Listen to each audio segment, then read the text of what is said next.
Assalamualaikum guys, balik lagi ke channel aku, Puja DS. Hari ini Puja akan cerita tentang pengembaraan Salman dan dari Yahudi ke Yahudi. Penasaran sama ceritanya? Tanpa berlama-lama, let's get it! Salman Al-Farisi melarikan diri dari kampung halamannya di Persia karena tidak mau menyembah api. Ia tiba di negeri Syam, ingin belajar agama yang masuk akal baginya, bukan agama kaum Majusi di negerinya yang menyembah api. Salman tinggal di gereja untuk belajar agama Nasrani, agama yang dibawakan oleh Nabi Isa alaihissalam. Di gereja itu ada seorang uskup, pemimpin umat Nasrani. Orang sangat menghormati uskup itu. Akan tetapi Salman kecewa karena uskup itu orang yang curang. Ia mengumpulkan sumbangan dari jemaahnya untuk memperkaya diri sendiri. Sumbangan yang seharusnya diberikan kepada fakir miskin itu disimpan sendiri olehnya. Uskup itu kemudian meninggal dunia. Jemaahnya akan menguburkannya dengan penuh rasa hormat. Salman berseru kepada orang-orang yang melayat uskup itu. Orang itu tidak jujur. Dia memupuk harta untuk kekayaan diri sendiri. Orang-orang itu marah kepada Salman. Uskup yang mereka hormati dihina begitu. "Mari saya tunjukkan tempat ia menyimpan hartanya," kata Salman. Salman pun mengajak orang-orang itu pergi ke gudang penyimpanan harta uskup. Di sana ada 7 buah peti. Setelah peti-peti dibuka, barulah mereka percaya. Uskup menyimpan banyak perak dan emas dalam peti itu. "Jangan kita kuburkan jenazah uskup yang curang ini," seru seseorang.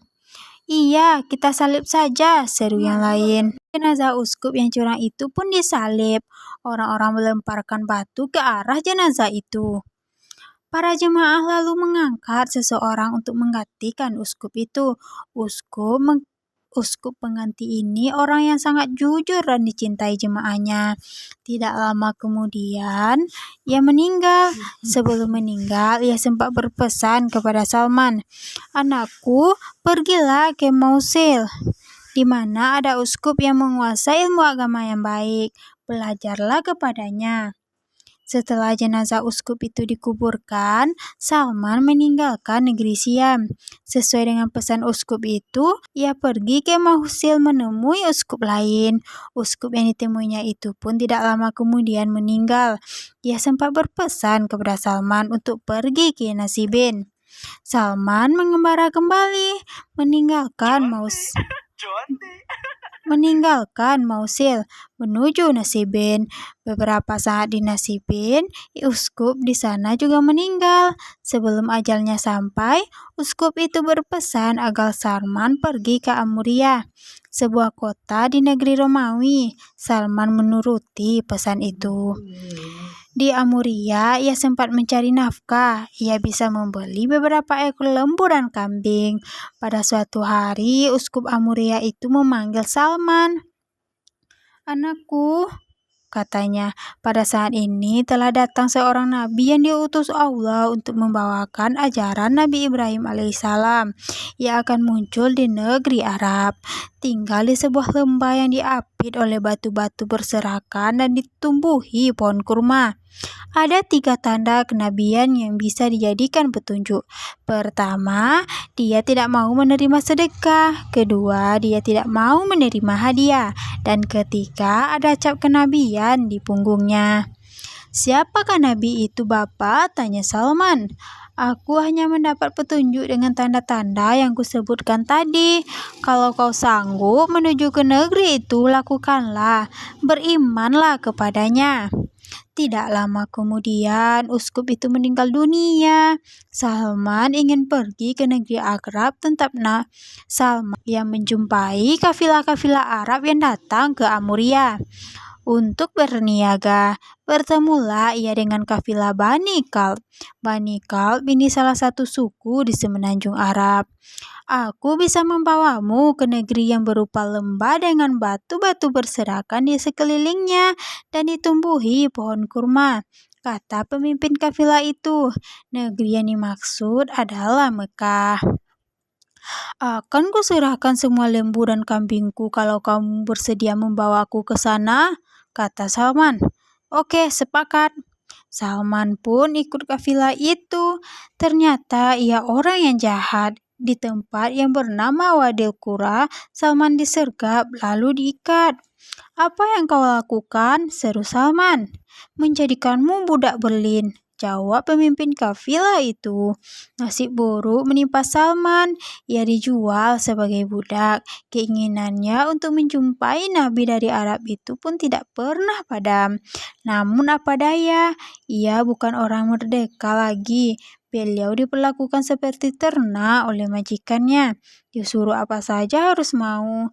Dirinya sepenuhnya milik tuan majikan. Salman berdoa siang dan malam agar kelak ia menjumpai Nabi itu untuk beriman kepadanya. Nabi yang dicari Salman itu adalah Nabi Muhammad SAW. Oke, cerita pertama selesai. Cerita kedua, dari Yahudi ke Yahudi. Menjadi budak sungguh sengsara bagi Salman Al-Farisi. Ia anak orang kaya di Persia. Ayahnya seorang kepala daerah dan pemimpin agama Majusi yang disegani. Sementara itu, di negeri Arab, Salman menjadi budak orang Yahudi. Semua itu terjadi karena ia tidak mau menyembah api seperti kaumnya, kaum Majusi. Ia ingin menyembah Tuhan yang bukan api, Tuhan yang menguasai dunia dan isinya. Menurut uskup di Amuria, Nabi yang dicari Salman tinggal di lembah yang dikelilingi batu-batu berserakan dan ditumbuhi pohon kurma. Salman berharap tempat itu tidak jauh dari rumah majikannya. Dari rumah itu, Salman bisa melihat pohon kurma di kejauhan. Pada suatu hari, majikan Salman menerima tamu. Tamu itu adalah saudara sepupu majikan Salman. Orang itu melihat Salman dengan seksama. Aku berminat terhadap budakmu ini, kata tamu itu. Apakah akan kau jual dia? Asalkan harganya pas, kujual dia kepadamu, sahut majikan Salman. Terjadilah tawar-menawar seperti orang hendak membeli kambing. Mereka sepakat dengan harga yang ditetapkan. Salman pun dibeli dan dibawa pulang oleh tamu itu. Dia orang Yahudi dari kabilah Bani Quraidah. Tinggallah di Madinah. Jadi, dari Yahudi yang satu, Salman berpindah ke Yahudi yang lain. Majikan Salman punya kebun kurma. Inilah pohon-pohon kurma yang dilihat Salman dari rumah majikannya yang dulu. Tempat Nabi itu di Mekah, jauh di sebelah selatan Madinah. Ditempuh dengan naik unta bisa memakan waktu sebulan lamanya. Pada saat itu Nabi Muhammad SAW sudah hijrah dari Mekah. Beliau sedang berada di Kuba, sebuah kota di dekat Madinah. Kelak beliau akan menetap di Madinah. Kaum muslimin sudah mendahului beliau hijrah ke Madinah. Majikan Salman menerima tamu. Saat itu Salman sedang memanjat pohon kurma. Majikannya berada di bawah. Celakalah orang-orang Bani Quraidah, kata tamu itu. Bani Quraidah adalah salah satu suku Arab yang tinggal di Madinah.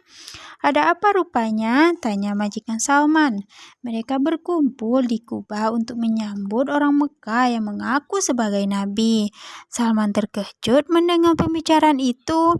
Nabi dari Mekah berada di Kuba.